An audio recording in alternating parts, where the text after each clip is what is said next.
Welcome back to another MobileSentrix Monday.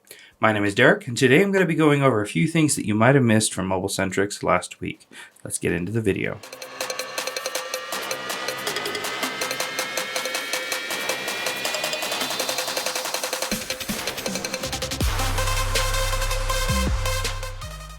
So there's an unbelievable price drop on the iPhone 128GB iPhone 15, along with a bunch of other deals, so you should definitely check those out. Also, something that you should definitely be aware of is the new service packs. As you can see, we have the iPhone 15 Pro Max service pack display with the proximity sensor flex pre-installed, along with the iPhone 15 Pro, 14 Pro, 13 Pro, and even the iPhone 12 Pro. This allows you and those that work with you to not have to worry about the proximity sensor flex when doing a screen repair on these models, where you can simply pull off the screen and install a new one without having to transfer over the proximity sensor flex. I don't know about you, but I hope to see this on all of the models in the future. And last but not least, a massive price drop on Aftermarket Incell and Aftermarket Plus Soft OLEDs. We know that you have a bunch of clients that just want to go with the cheapest option, so definitely check those out. Feel free to take a few minutes and browse around the website, whether you're in the States or you're in Canada, and see all that we have to offer, as I'm sure there are things that you might have missed.